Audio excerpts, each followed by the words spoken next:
Jai Hind, Namaskar from Bharat, that is India. Friends, my aim here is not to scare the British patriots, but here is my analysis for how long it will take now for England to become Englandistan. Britain become Britannistan,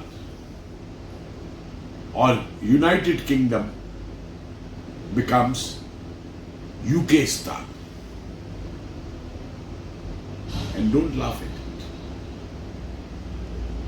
because you can't hide social and political realities, which many in the Western world are trying to hide under the term Islamophobia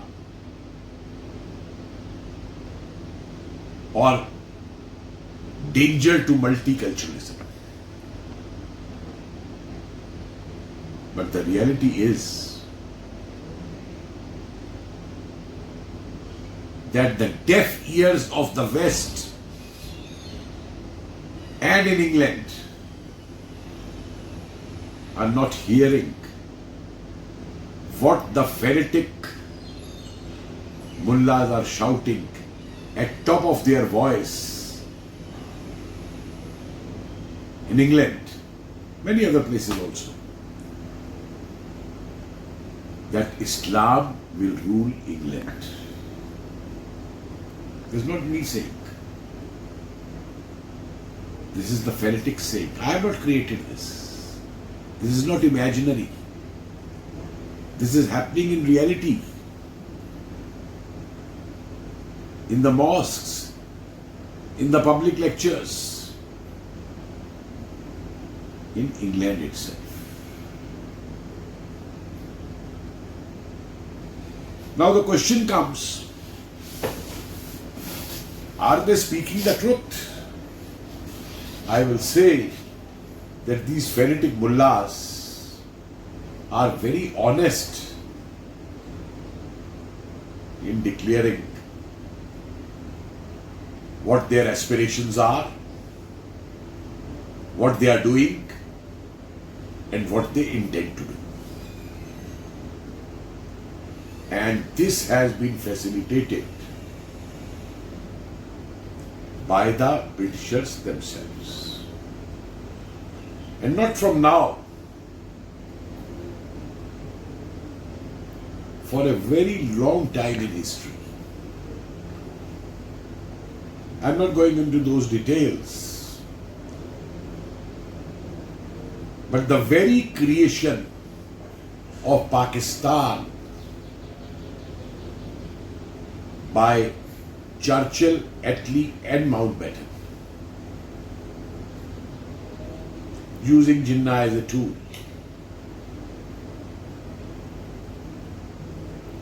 not only laid the foundations of Pakistan, the rogue state of today, the Ghazi and terror manufacturing factory of today, but also the seeds in England for its takeover by the Islamic fanatics. And you'll wonder how.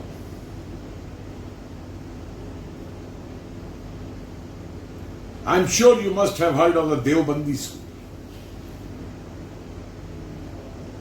who hated the British rule the most in India. For a simple reason, that the British had replaced a Mughal ruler in Delhi and then established their own rule. So that psyche has worked all throughout. and different tools were adopted. In England, one was the way Pakistanis were welcomed by the British. And don't forget that Britishers always had a soft corner for Pakistan after creating it, saved it many times, armed it, supported it, and had lots of Pakistanis migrate to England. There are still some MPs in the Labour Party who are asking for direct flights from Pak-occupied Kashmir to England to get more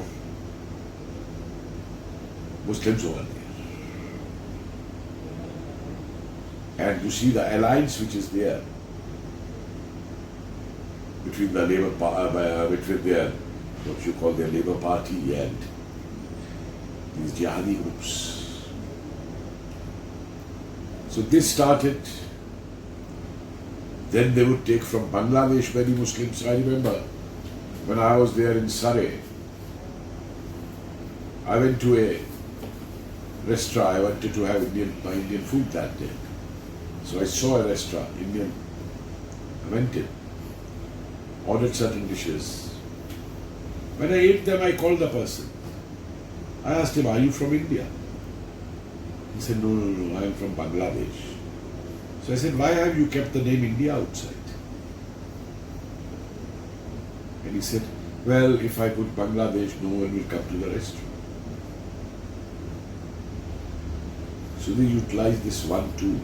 Many restaurants even today in London and in other townships are of Pakistanis, but they name them as Indian restaurants. Moving in. Then England needed labour, so welcome migrants. And the result today is that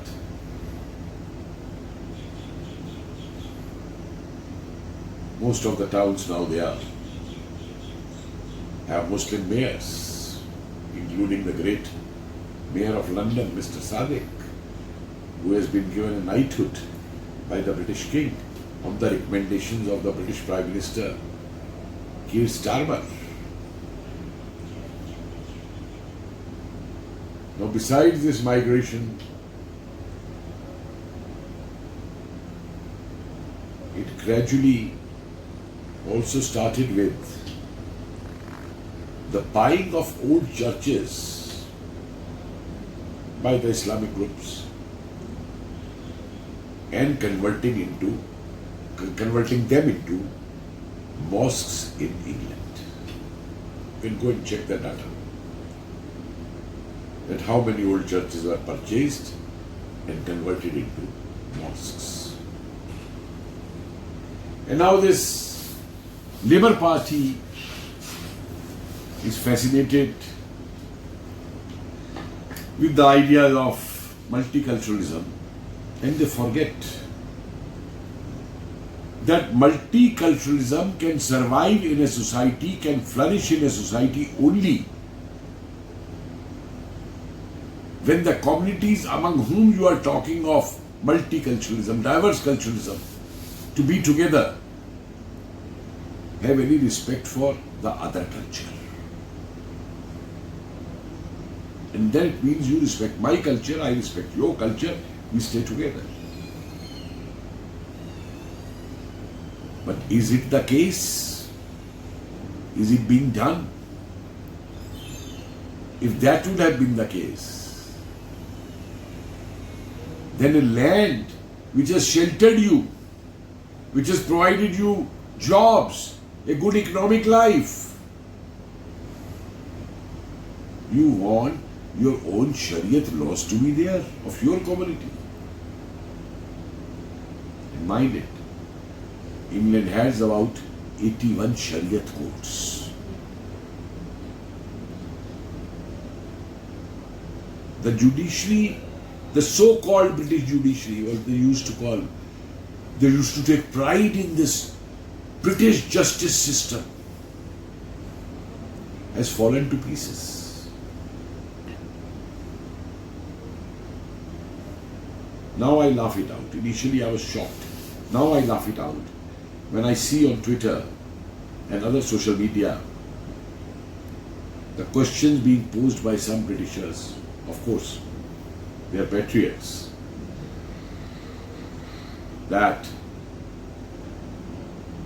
should not the Pakistani rapists be deported from England? Answer, yes or no. My God. So you don't have a legal system which can punish the rapists. And rape is no crime for some, because many in the British courts have got scot-free when they were caught, tried for rape, and their defense was that in my religion, in my upbringing, I was never told that this is rape. So they are out. And imagine about 10,000 teenage innocent girls being raped in England. And they call them grooming gangs. Now some have started calling Pakistani rapist gangs. No action. No action. Only question asked is deport them. You mean you send them back to Pakistan, where they'll go scot-free, or again be exported from Pakistan to some other country and go and do the rapes there of teenage girls? When this whole question came up in India of love jihad, though I don't agree with this word love jihad, don't forget it started from Kerala. It was the Kerala, the church in Kerala, the Christians in Kerala who first raised their voice against it. But accuse Hindus for everything. And didn't this happen in England? Isn't it going on in England?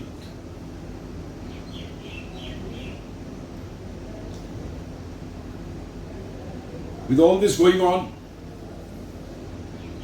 as I said, the old churches being converted into mosques, they are getting voting rights. The mayors, they are becoming of these fanatics, and each one of them defending these rapist gangs. And so did this 364 Labour MPs in your parliament.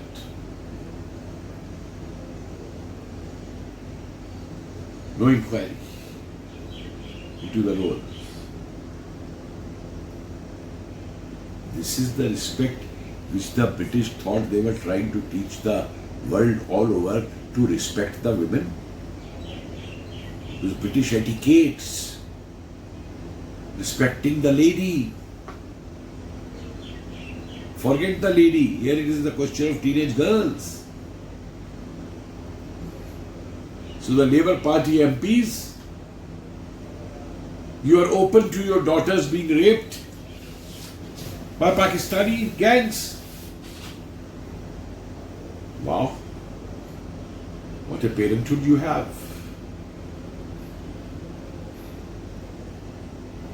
And then when by one, and this question of Sharia laws is there, it has become already a demonstration ground. The way you find in their streets and markets that you can't even have your Christmas markets also openly. For Easter celebrations also. Good Friday. You can't have those. And your education system. Your schools, you are teaching how to offer namaz. I'm not saying that one should not know about other religions. It's good to know about all religions. But the way this intention of multiculturalism and a multi-religious society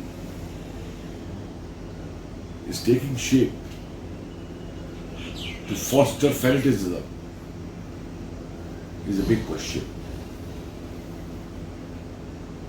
It is for you people to tackle. One can only sit here and say this thing. But you can't. You are unable to stop these things.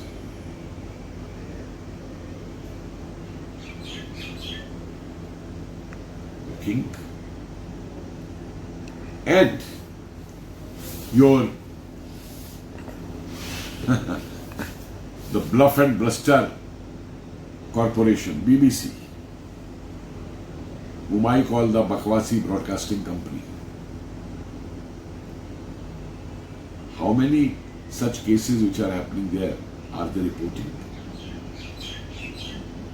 Will they carry out programs on this, debates on this? So thanks to social media now that certain Britishers have awakened and they are regularly posting and making us aware of the other side also, like the way it is done for our side on that side. That the facts don't go out. And in such a situation, today only I saw on Twitter someone raising this question, that Sadiq is being given the sword by the king and saying, do you agree this Sadiq should be removed from the mayor in London or not? It's not a question of my or your agreeing. It depends on what you are doing and what they are doing. Is an open challenge to the Britishers there. Here we are here. We have come to rule. We have ruled enough. We have our own weapons. We have our own propaganda tools. And we will flourish. That is what these terror groups are attempting at. I don't even call them terror groups. I call them Ghazis. The Ghazis who attack others, kafirs, convert them, kill them, or enslave them. That's what's happening. A few British patriots have woken up. They raised their voice, but of no avail. And when all this is going on, and more migrations take place there, England will never be able to come out from Englandistan. And today, your judiciary is helpless. You have a social justice minister, and you can't punish any rapist. Your education system,